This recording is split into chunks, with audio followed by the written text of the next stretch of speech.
উত্তরপাড়ায় হচ্ছেটা কি? উত্তরপাড়া পুরসভার 20 নম্বর ওয়ার্ডে টিএন মুখার্জি রোডের পাশেই বন্ধুমহল ক্লাবের সামনেই অবৈধভাবে প্রশাসনকে বুড়ো আঙুল দেখিয়ে চলছে রান্নার গ্যাস অটোতে রিফিলিং। এলাকার মানুষের ক্ষোভ কিভাবে রমরমিয়ে পাড়ার মধ্যে চলছে এই অবৈধ গ্যাসের ব্যবসা? কেন পুলিশ প্রশাসন ও স্থানীয় পুর প্রশাসন উপযুক্ত ব্যবস্থা নিচ্ছে না?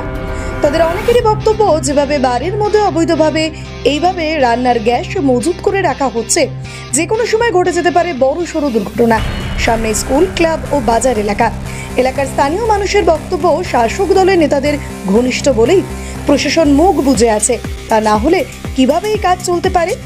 এ বিষয়ে স্থানীয় কাউন্সিলর ইন্দ্রজিৎ ঘোষ জানান, আপনাদের মাধ্যমেই আমরা এই ঘটনা জানতে পারলাম। আমি খোঁজ নিয়ে উপযুক্ত ব্যবস্থা গ্রহণ করব।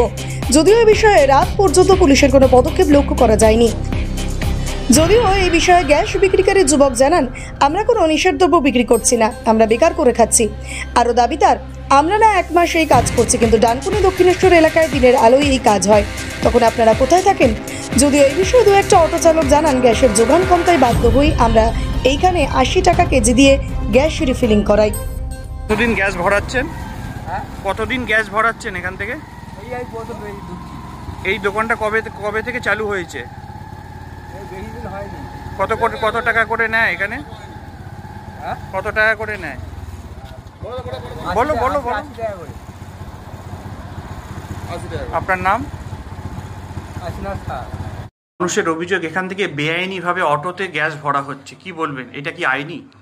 বেআইনি স্যার কিছু না, আমি তো নেশা দেবো কি জিনিস বিক্রি করছি না, না আমি কোনো খারাপ কাজ বা কিছু গ্যাসে বিক্রি করছি, অটোতে ভরছি, এর থেকে তো আর কিছু করছি না আমি।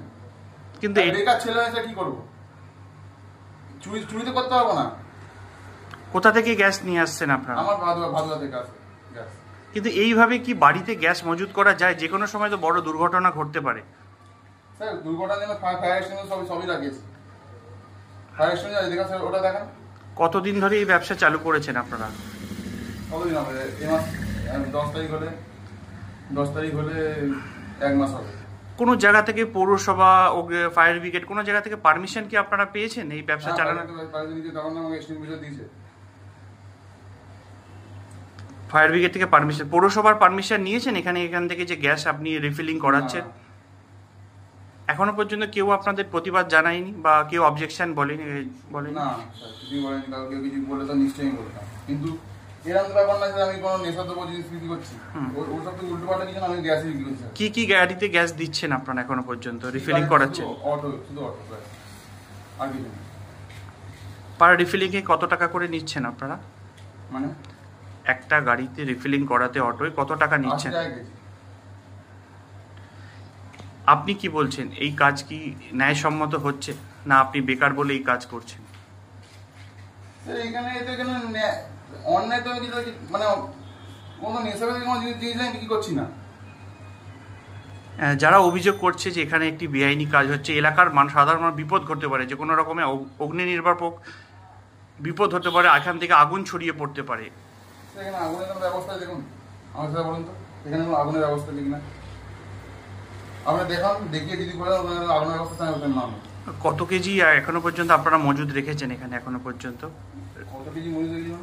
গ্যাস কটা সিলিন্ডার এখনো পর্যন্ত আপনার কাছে আছে এই মুহূর্তে? 4টে আছে। আপনার নাম? অরিন্দম দাস।